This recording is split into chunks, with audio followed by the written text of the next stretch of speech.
अब अमेरिका में अगर पढ़ाई करनी है तो सिर्फ अच्छी रैंक नहीं चाहिए, बल्कि अब आपका इंस्टाग्राम भी पास होना चाहिए। जी हाँ, अमेरिका ने स्टूडेंट वीज़ा इंटरव्यू पर रोक लगा दी है, क्योंकि अब वो हर स्टूडेंट की सोशल मीडिया प्रोफाइल को खंगाल रहा है।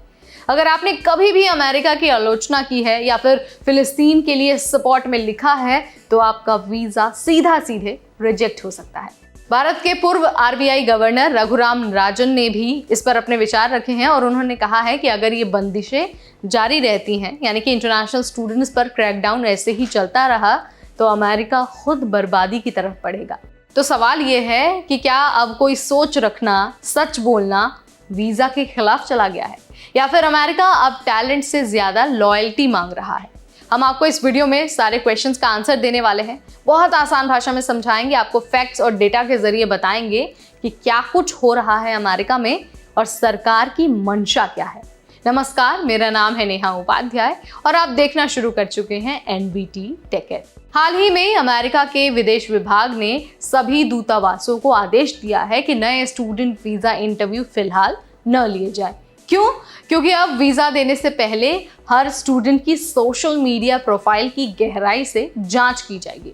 मतलब अगर आपने कभी किसी पोस्ट में फिलिस्तीन को सपोर्ट किया है या फिर अमेरिका की पॉलिसीज पर सवाल उठाया है, तो अब आपको वीज़ा मिलने में दिक्कत आ सकती है।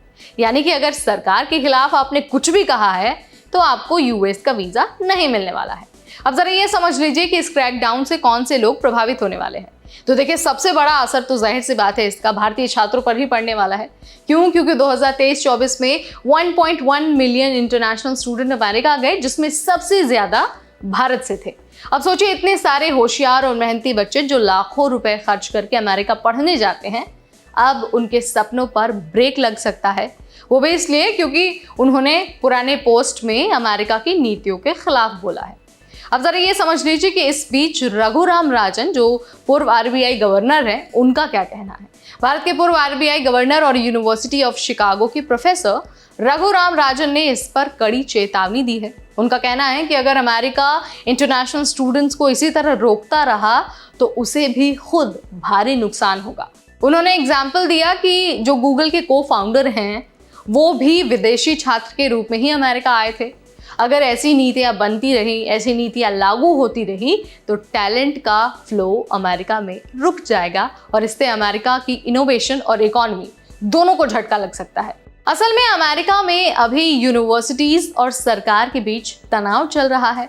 कुछ टॉप यूनिवर्सिटीज जैसे कि जो हार्वर्ड यूनिवर्सिटी है या फिर जो कोलंबिया यूनिवर्सिटी है, उसको लेकर सरकार ने एंटी सेमिटिज्म और फ्री स्पीच पर सवाल उठाए हैं। अब इसी बहाने पूरे स्टूडेंट वीज़ा सिस्टम को राजनीतिक रंग दिया जा रहा है। जो स्टूडेंट अमेरिका सिर्फ पढ़ने आना चाहते हैं, उन्हें भी अब ये डर लगने लगा है कि कहीं उनकी सोच ही उनके वीज़ा में रुकावट ना बन जाए। अब जरा ये समझ लीजिए कि इस बीच आपको किन बातों का ध्यान रखना चाहिए। तो देखिए, अगर आप अमेरिका में पढ़ाई करने की प्लानिंग कर रहे हैं, तो सोशल मीडिया को आपको बहुत क्लीन रखना है। कुछ भी ऐसी चीज़ पोस्ट नहीं करनी है, कुछ भी ऐसी चीज़ शेयर नहीं करनी है, या फिर किसी ऐसे पोस्ट पर कमेंट नहीं करना है जो अमेरिका के फॉरेन पॉलिसी के खिलाफ हो। अब देखिए, अमेरिका आपकी अभी की पोस्ट नहीं, बल्कि अगर आपने पिछली पोस्ट भी इस तरह की चीज़ें की थी या फिर इस तरह के कमेंट किए थे, तो भी अमेरिका इन सारी चीज़ों को स्क्रूटनी के अंदर ले रही है। उन सारी चीज़ों पर कड़ाई से जांच हो रही है और दोबारा उन सारी चीज़ों पर ध्यान दिया जा रहा है। और सोशल मीडिया के पोस्ट की वजह से, सोशल मीडिया पर जो कुछ आप शेयर कर रहे हैं, उसकी वजह से जो आपका वीज़ा है वो खतरे में पड़ सकता है। तो यहाँ पर मैंने आपको बता दिया है कि कैसे स्टूडेंट्स के साथ जो क्रैकडाउन हो रहा है, उस पर रघुराम राजन का क्या कहना है। इसके अलावा मैंने आपको ये भी बताया है कि उन्होंने जो कुछ कहा है वो क्यों कहा है और कैसे इन सारी चीज़ों का अमेरिका पर बड़ा असर हो सकता है। वीडियो अगर आपको पसंद आया है, इन्फॉर्मेटिव लगा है, तो लाइक और शेयर करना बिल्कुल न भूलें। ऐसे अपडेट्स, ऐसी जानकारी और ऐसे वीडियो हम आपके लिए लाते रहेंगे सिर्फ और सिर्फ एनबीटी टेक पर।